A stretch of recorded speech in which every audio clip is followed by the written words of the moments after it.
अभ्यासेन तु कौन्तेय वैराग्येण च गृह्यते। हे अर्जुन, अर्जुन ने गीता में भगवान से कहा, अर्जुन ने कहा हे प्रभु चंचलम ही मनः कृष्णा, हे कृष्ण मेरा मन बड़ा चंचल है। ये बात कौन कह रहा है? अर्जुन। अर्जुन क्या कहते हैं? मेरा मन चंचल है। अच्छा बताओ, अर्जुन का मन चंचल है या नहीं? जोर से, जोर से। नहीं। अर्जुन इतने बड़े जितेंद्रिय हैं।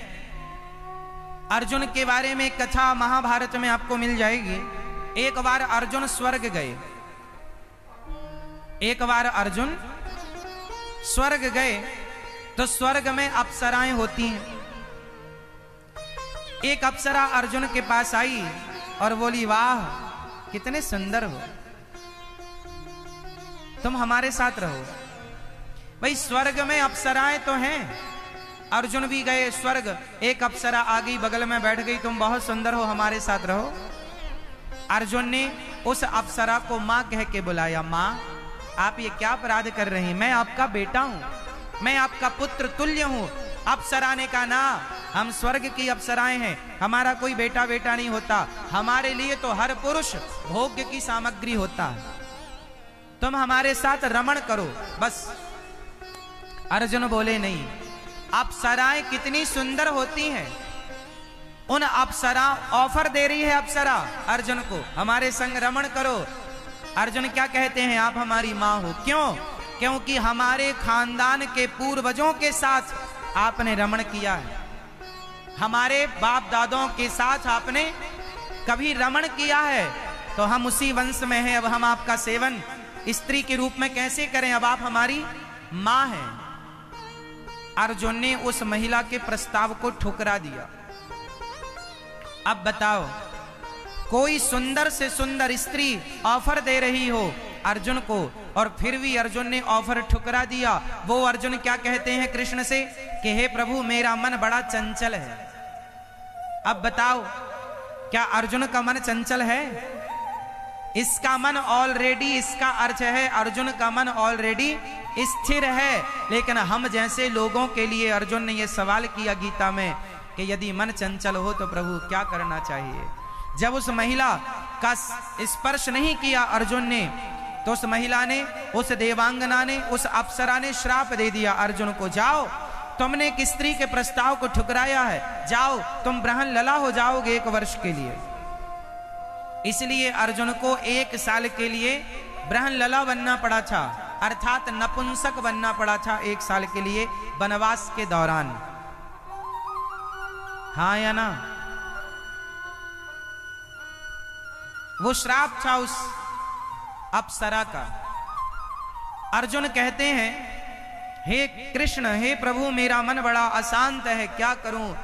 भगवान श्री कृष्ण ने कहा, अर्जुन घोड़सवार जब घोड़े की सवारी करता है तो नया घोड़ा जो होता है ना, वो जल्दी से अपने ऊपर किसी को बैठने नहीं देता। घोड़सवार को घोड़े को वश में करने में महीनों लग जाते हैं, लेकिन अभ्यास से धीरे धीरे घोड़ा मालिक के वश में हो जाता है। अभ्यास से मंदारी बंदर को वश में कर लेता है। हाँ या ना? मंदारी का नाच देखा? बंदर नाचता है, मंदारी नचाता है।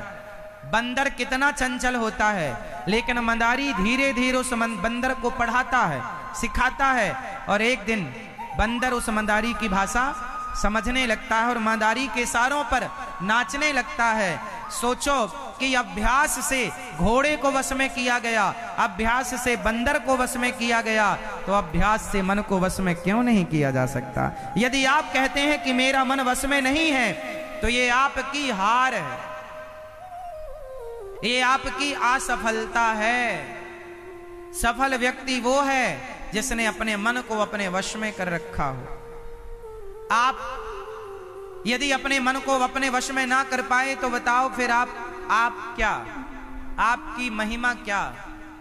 आप जीते हुए नहीं हैं, आप हारे हुए हैं। जीता हुआ कौन है? जो जगत को जीत ले वो जीता नहीं है। जो संसार को जीत ले, सारी विरासत को अपनी बना ले। सारे राजा महाराजाओं को जो जीत ले वो जीता हुआ नहीं, बल्कि जीता हुआ वो है जिसने बाहर की दुनिया नहीं, जिसने अपने मन को जीता है। मन को जीतने वाला ही विजेता है। मन को नहीं जीता तो काहे का विजेता। इसलिए मन को कैसे वश में किया जाएगा? उत्तर दो, अभ्यास से, धीरे धीरे। सवेरे रोज जल्दी जागना सीखो। अभी आप 8 बजे जागते हैं, सवेरे जल्दी जागो, जाग कर स्नान करो, स्नान करके रोज सवेरे ठाकुर जी की, श्याम सुंदर की, राधा रानी की पूजा करो, आरती उतारो, स्नान कराओ, पूजन करो। धीरे धीरे मन को लगाओ पूजा में, आरती में, सेवा में। तो जो मन की चंचलता है वो धीरे धीरे कम होती चली जाएगी। अभी आपका मन, जो आपका मन कहता है आप वो करते हैं। अच्छा बताओ, मन की बात मानना सही है या गलत है? मन की हर बात मानना चाहिए? जोर से। मन की हर बात मानना सही है या गलत है? जोर से। हाँ, मन की हर बात मानना गलत है। मन की हर बात ना मानो, मन की मानो मत, मन को मारो। क्या करें मेरी मां? आवाज आने लगी अब? अच्छा, तो बताओ, मन की माने कि मन को मारे? जोर से। मन की मानो मत, मन को मारो, मारो, मारो। कब तक मानोगे? जितना मानोगे मन उतना मनवाएगा। इसलिए बहुत मान लिया। मन का पेट कभी भरता हो तो मुझे बताओ। आप यदि मन की बात मानेंगे ना तो मन मरवा डालेगा आपको। जैसे किसी को शुगर है, किसी को शुगर की बीमारी है और उसका मन कर रहा है कि गुलाब जामुन खा लूं, रसगुल्ला खा लूं। यदि उसने मन की बात मान ली और गुलाब जामुन खा लिया तो मर जाएगा। ब्लड प्रेशर डबल हो जाएगा, शुगर डबल हो जाएगा, मर जाएगा। हाँ या ना? तो मन की मानेगा तो मर जाएगा, और मन की मार देगा, नहीं खाना गुलाब जामुन, मन कह रहा फिर भी मारो मारो मन को मारेगा तो वो बच जाएगा। तो मन की मानने वाला समझदार नहीं, मन की वो बात मानो जो सही है, मन की वो बात कभी ना मानो जो गलत है। मन सबसे बड़ा दुश्मन है आपका यदि आपके प्रतिकूल है तो, और मन सबसे बड़ा दोस्त है आपका यदि मन आपके अनुकूल है तो।